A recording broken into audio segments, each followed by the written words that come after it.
Hello and welcome to Beyond the Limit. My name is Zainab Mohammed. On this episode, we have with us here a sickle cell warrior who will be telling us about her experience living with sickle cell. Thank you so much for making time to be with us on this show. Kindly introduce yourself. Okay, my name is Lona Atieno Odongo, a sickle cell warrior, 37 years of age. Yes. Okay.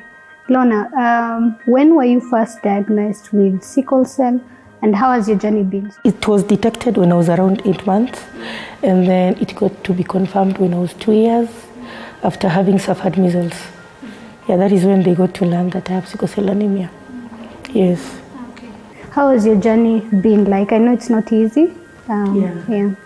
Yeah, having sickle cell anemia is never an easy journey. It's a journey full of challenges because you find that there's a lot of things that you cannot do like every other normal people because it becomes a challenge. You find yourself often getting fatigued, like tired because of having low HB levels. As you know, having sickle cell anemia, it's a condition that is related to being most anemic severely compared to the way one would suffer just a normal anemia.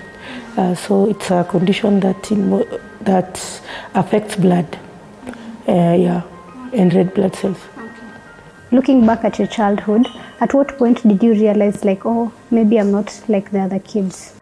Growing up back then, as a child, the challenges I could see that number one, I could find myself being limited to do some other things like other kids because of maybe getting a lot of tiredness, or even without being limited because my mom never used to limit me.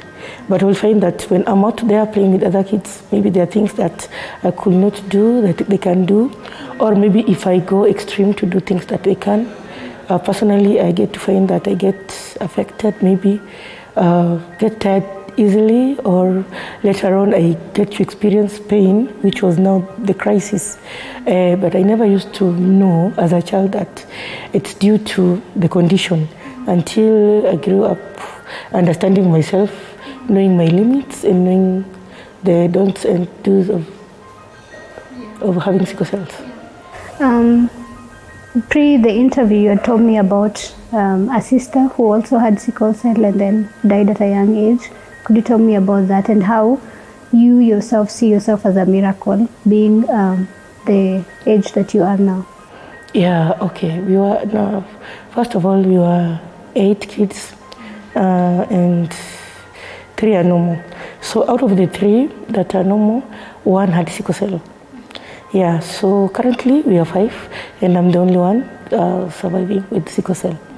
Yeah, the one who had passed on with sickle cell had passed on when she was 2 years old.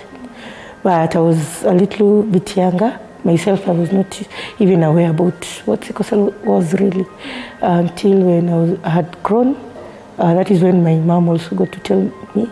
I got to learn that she also had sickle cell. Yes. What are some of the things that sickle cell has limited you from having? Maybe you had dreams or maybe things that you wanted to do that you enjoy?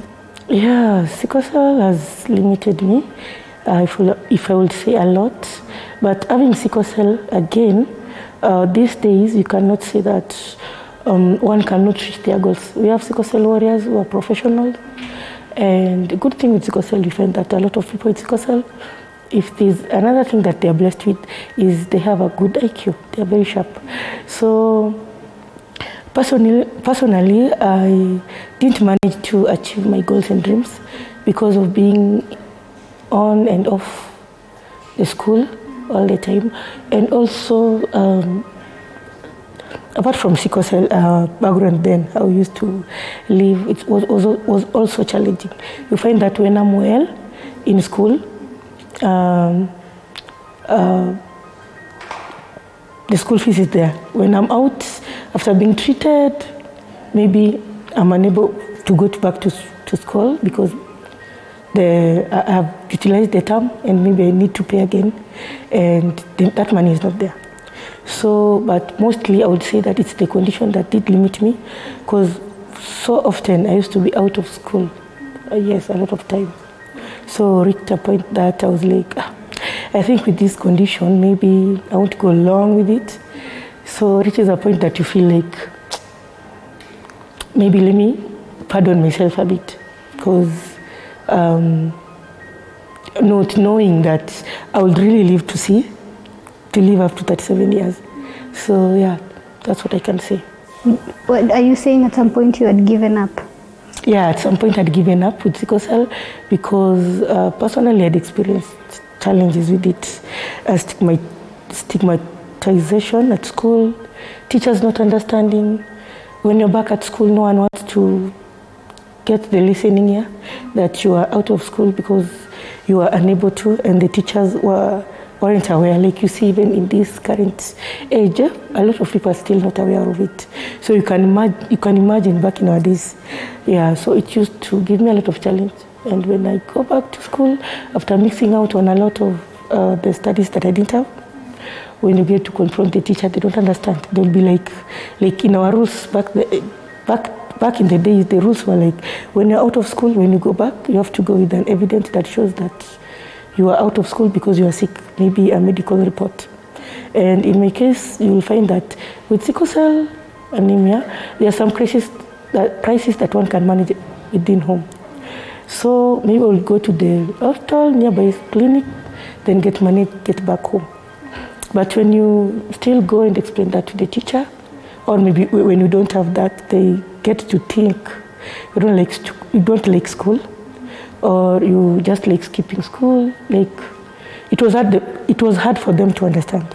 Yes. You've mentioned about stigma. Tell me about that. The stigmatization is like now. If I could remember back the days when I was in school, you find that kids want to isolate themselves with you, some of friends, because you'll find that if you can't do, like I could remember, I reached a point after understanding my body a little, I could not go for like PE lessons. During PE lessons, I would still stay in class, maybe extend by studying or doing something. And you'll find that kids now, they associated themselves with me because of that, like, oh, you don't like playing, or you don't like learning, you like missing school, things like that. Also, you find that when you don't want to go out maybe to play, maybe when you tell teacher you're exhausted, they think you're pretending, and now they're careless. So you feel that neglect. Yeah. How did all this affect you mentally? It did affect me because, number one, I was not a kind of so much interactive child. So I used to be all alone most of the time. And it reached a point that it was like a part of who I am. Until when I grew up, I learned that there are other fellow sickle cell warriors out there, and realized that I want to be vocal about sickle cell, so that if there is any other child that is going through such out there, people can get to hear this show, or the teachers, other parents, because there are even parents who don't understand their children, because their parents also don't understand even sickle cell. So you find that when a child gets to isolate themselves, this is an awareness that they get to dig into the reasons why they isolate themselves. Yes. Now, tell me about your journey being a sickle cell warrior. When did that start? I know, of course, your own experience inspired it. When did it start, and how has it been so far? My journey as a sickle cell warrior, as I said earlier, was challenging because you see, if you're a child and you find that there are things you can do, maybe you cannot run to the extreme point that others are running. Maybe if you are on a competition, you can't. Like I used to love things like debate. Okay, I used to love running before debate. Then I realized, hey, I cannot run. Then I stopped. Then I joined debating. Then it is a point that when you miss maybe a lot of debate lessons, you find that you'll just have to be excluded because maybe people have gone ahead and you still lagging behind, maybe because of being absent and all that. So it did limit me a lot that until I reached a certain age, whereby, because again, it's when you have sickle cell, once you realize yourself and understand the don'ts and do's about having sickle cell, you find that it is easier to cope and walk around and do other things like other people. Now, what brings challenge is when, as a child, you don't understand what you need not to do, how you need not to get yourself exhausted, things like that. And then you find that when you don't know these things, you go extreme and you find yourself falling sick. When you're back to normal, again, you do the same maybe thing that made you got sick. But since you don't know that that is the trigger, we call them triggers of sickle cell, of crisis, sorry. We have triggers of crisis. Crisis is the episodes of pain that people with sickle cell experience. So most of the crisis pains are brought by some of triggers of the things that we do. You can find even the diet, food you eat, or the things that you've done to the extreme. So once you realize that, you know how to balance, and then you find that you live your life normal. And that is something that a lot of people get to realize when growing, because you study your body, since it's a condition that it's ongoing, it's like a permanent condition. Yes. Let's take a short break. We'll be right back.